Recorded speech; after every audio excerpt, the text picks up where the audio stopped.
Here's a really interesting little clip, by the way, from the right-wing media machine around the Trump investigation. This is from Fox News yesterday.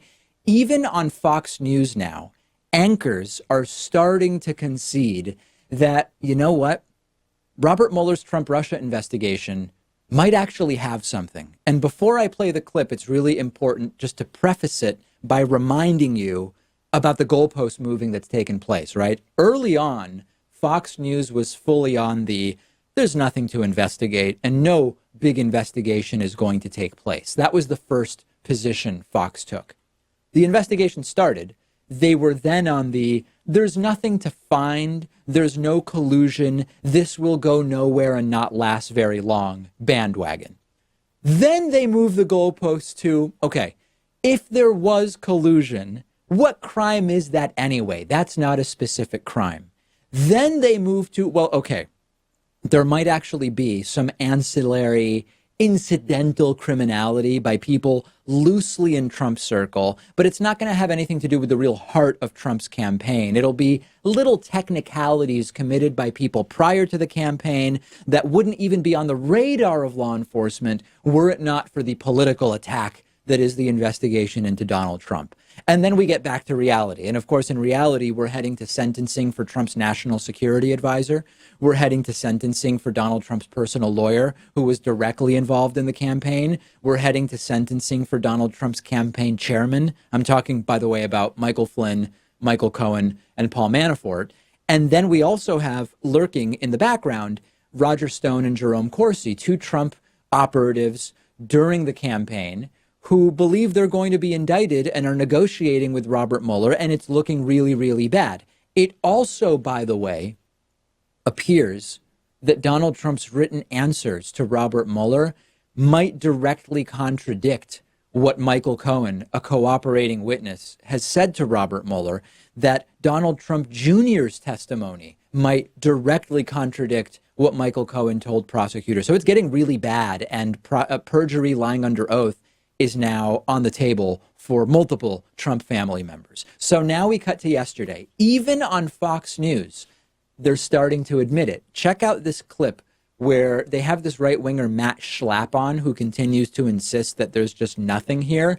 And one of the hosts, who goes by Kennedy, says it's starting to get a little weird and Mueller might actually have something.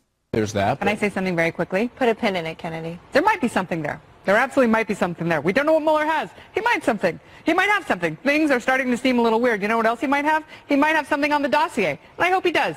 If they're pinning one aspect of filthy, dirty, disgusting politics cavorting with questionable Russians on one side, they have to do it on the other. But there might be something there. We will stay tuned. We will see. Hopefully soon. So you'll notice that she kind of does the both sides thing. She says, okay, Mueller might have something, but he also might have something on that dirty, filthy, immoral dossier, more and more of which, by the way, is confirmed with every passing week. The other funny thing is that this obvious and straightforward admission on Fox News is considered mind-blowing to their audience. Everybody and their mother who can put together a sentence understands that, hey, this has been serious all along. This hasn't been frivolous all along. On Fox News, Pat, it's almost like, oh, wow, they're admitting that the entire investigation might not be a ruse. Like, there might actually be something here. On Fox News, that counts as a monumental admission. There are also like many conspiratorial elements to that statement, too. It sounds like the QAnon stuff, that Robert Mueller maybe is actually working with Trump and he's going to end up indicting Hillary Clinton and John Podesta. There's no evidence of that, but I think that conspiratorial nature is becoming part and parcel with the Republican Party nowadays. Well, let me propose along those lines one other idea. This isn't conspiratorial, but it's sort of the idea that starting to concede that this is a real serious investigation is part of a strategy, because we saw Rudy Giuliani say a couple of weeks ago, I think Mueller's report will be devastating to Trump. Kennedy saying, you know, this could be bad. This could be a strategy to start painting a really grim picture so that then when Mueller's report finally does come out, they all go, oh, this is all they had? We've been saying for so long now that it's going to be really bad, but this is all they had? Give me a break.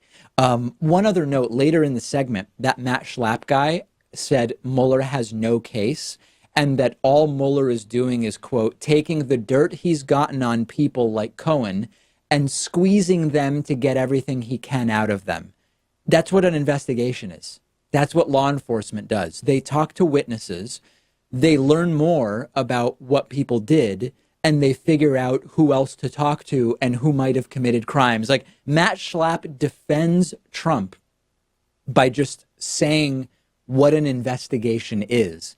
Apparently on Fox News, that counts as a serious legal defense of the president and an indictment of the investigation. They're talking to witnesses and using the information they get to make deductions and find more people to talk to. Send me your thoughts. The show is on Instagram at David Pakman Show. I'm on Instagram at david.pakman. Follow us both. A lot of behind the scenes pictures, viewer comments, a lot of good stuff on there. Today's program is sponsored in part by Blinkist.com/Pakman. If you've not already heard about Blinkist, it's amazing. It's an app for your phone, tablet, or web browser. And what they do is they take nonfiction books, popular nonfiction, critically acclaimed nonfiction. They condense the book into a 15-minute audiobook. You get all the most important information and insights from each book, but you can soak up the entire essence of the book in one sitting. I've listened to a ton of books on Blinkist. One recent one is Robert Reich's new book, The Common Good. Also Bunk by Kevin Young, useful in preparing me for the pseudoscience miniseries that we're producing. And if you are a David Pakman Show viewer or listener, you can get a 7-day free trial by going to Blinkist.com/Pakman. If you're watching on YouTube, use the link in the video description. After the free trial, if you like it, you can get the full access to thousands of condensed audiobooks for about $5 a month. That's BLINKIST.com/PAKMAN.